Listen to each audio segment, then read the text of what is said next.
Hello, my name is Wayne, and today in this tutorial, we're going to go over how to read lab results for edibles.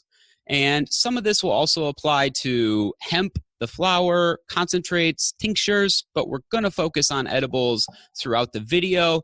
And the goal here by the end of this is so that you can look at lab results from products you might be buying online, CBD products, and really see what is in that product and predict or estimate how that's going to make you feel, the effects you might experience.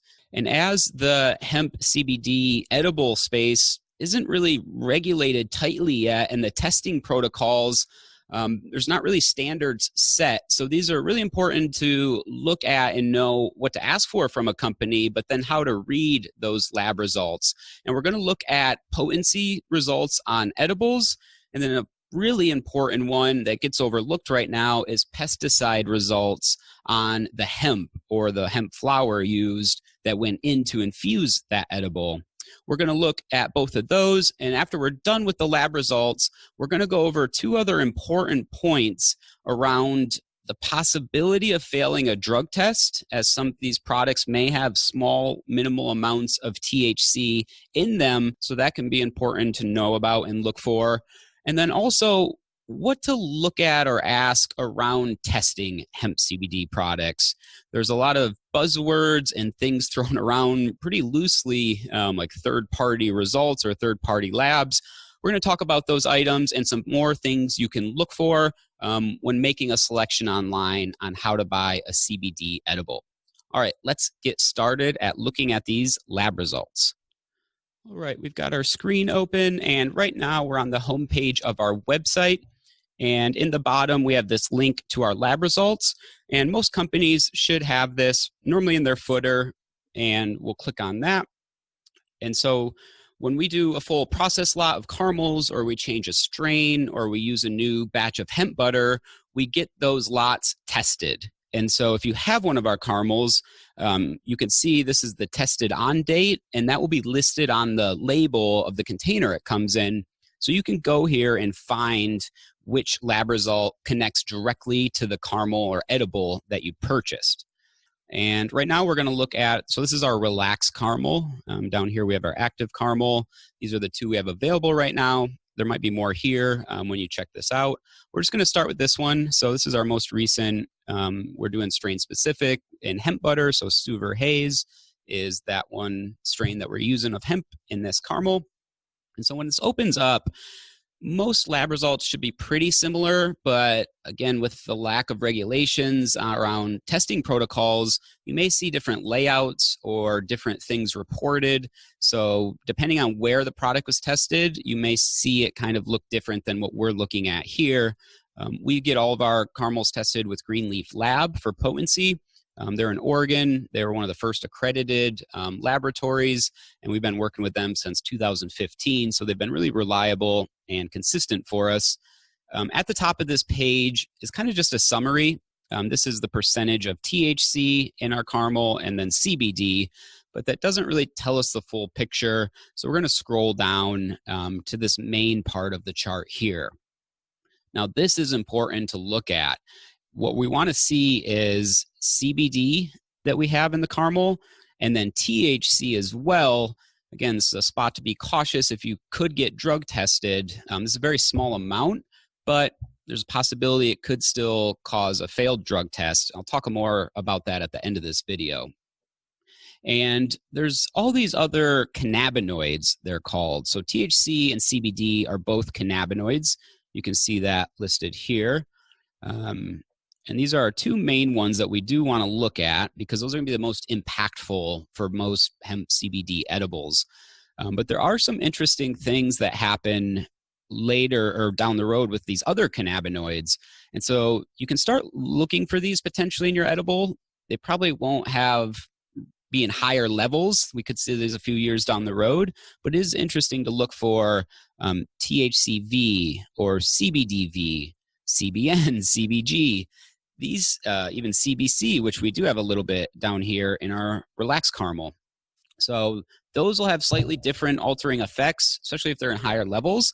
And if you find a product that you really liked, or for some reason that one worked really well, this is a place to go and look to see if there's maybe another cannabinoid in there, or at least how much THC and CBD was in that product. And then you can look for that same ratio or profile when you look for a different product, or buy that same product. But if it changed, you want to see the lab result. How close is it to that one you got previously? And we are going to have a page on minor cannabinoids. Should be up hopefully by the time you watch this video.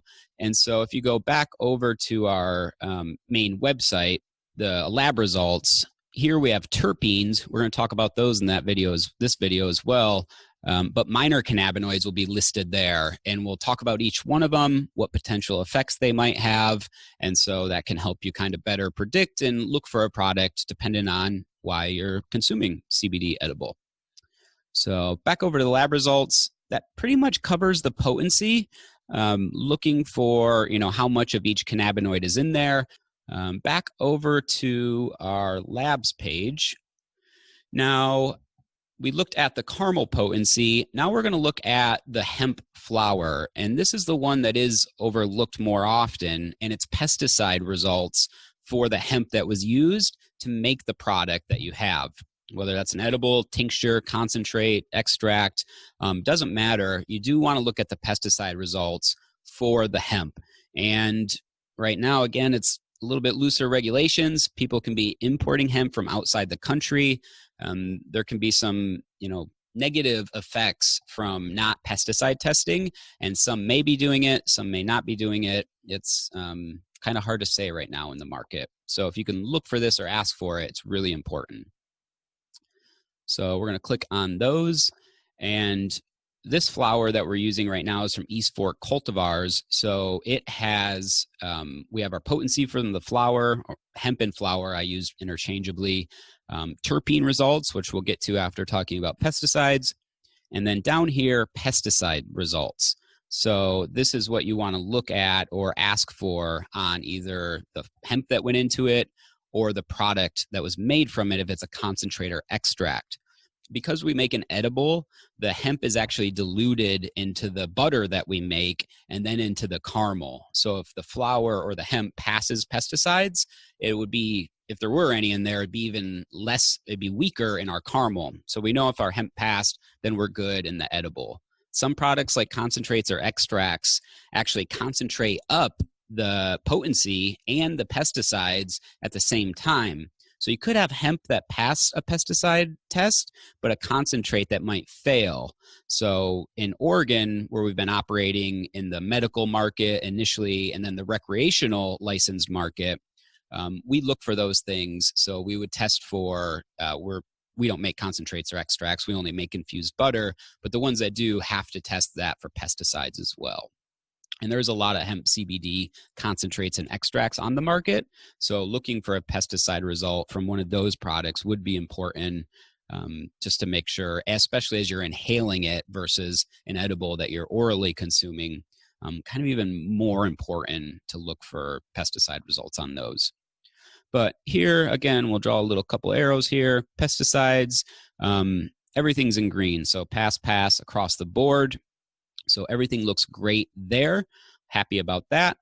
If we scroll up a little bit, we're going to look at, let's see here, the terpene results next. Actually, let's come back to those. So first, potency. This isn't really important. We put this hemp into butter and then into our caramel. So we're really only looking at the potency of the end edible product. But if you were buying hemp and consuming that, just the flower, you'd want to look at the potency results. And again, look at those minor cannabinoids, total THC, total CBD, the ratio of those, in the same way we looked at the edible. So you would look at those if you find something that really works for you.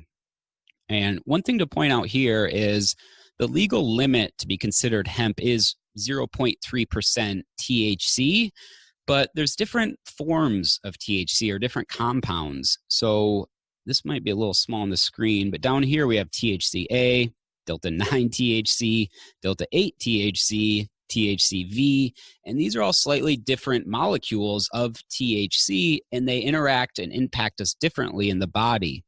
The big one that are in edibles and that we look at and flower is the delta 9 THC is the one mostly responsible for that psychoactive or high effect. So that's what they're looking at to make sure it's legally hemp and under 0.3% right now. Regulations are still being developed and changing, but if you look at that one, it's 0.06, so quite a bit under that. But you do want to look at, the different levels in each of these. All right, so let's now look at terpenes. We're going to dive into those next. Terpenes are really fun, and before we look at them on the flower, let's look at a different page we also have on our website. So terpene results are really gaining in popularity in Oregon right now. Not quite as popular in on the hemp side and some of the other newer markets, or they haven't got as much attention yet, rather. But they're responsible for the aroma and the taste of the hemp, and also psychological effects in how they work with the cannabinoids. So they do have a big hand in for the effects you experience, whether that product makes you sleepy and tired, or it kind of makes you alert or uplifted and maybe want to go outside and do something. So we're looking at terpenes a lot and which ones are in the products to help with the CBD and the other stuff in there to kind of have a different effect depending on what you're looking for. So back on our website, if you go to terpenes right here, right above the lab results, we have right now listed 5 of the most common that you'll find in hemp or other strains. And you can see what each one does, what it's kind of responsible for. We also tie to different studies on where this information is coming from. We always look for science-backed information. There's a lot on the internet right now, and it can be difficult to find exactly what you're looking for, but also reliable information that you can trust and is going to be accurate. So we always look for a study, and that's where we pulled together this information. So you can go over here and look at each terpene, what each one might do exactly. So back to the lab results. And on our caramel label, right now we're not able to get our caramel terpene tested. Some labs are working on that. We've been working with them and doing some testing and R&D, but it's a difficult thing to do right now. But you can look at the terpenes on the hemp or from the flower, assuming the supplier or where you're buying your product did get those tests done. So when we go back to the Suver Haze strain, we already have that pulled up here. On the second page, we see terpenes. And again, these are the secondary compounds that hemp naturally produces. And here's some of the top terpenes. We normally look at the top 2 or 3 dominant ones, and normally those take up or account for most of the total terpenes. You can see these green bars here. Those top 3 are really most of them. And that's going to predict what effects you might feel, or it's going to steer and lean towards when consuming a CBD product. Could be in the flower, edible, tincture, whatever it might be. So those are important to look for. If you found a product one time that really helped you sleep and that's what you were looking to use it for, that's awesome. Some people during the day want to use CBD, but they don't want to feel tired. And so looking for a certain terpene profile is important to get those effects you're looking for. And that pretty much covers how to look at lab results. So the most important things we kind of recapped on, looking at the potency on the edible, making sure some somewhat frequent testing, then looking over at the hemp that was used to infuse it and the pesticide results for that. And then if you have terpene results, you can look at those too and can help you kind of predict how those effects might make you feel from that product. And then the 2 things I said we were going to cover, let's jump back out of the screen here.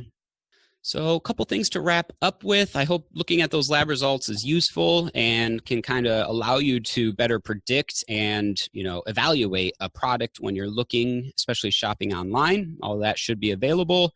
The first one, we do have small amounts of THC in our hemp CBD edibles.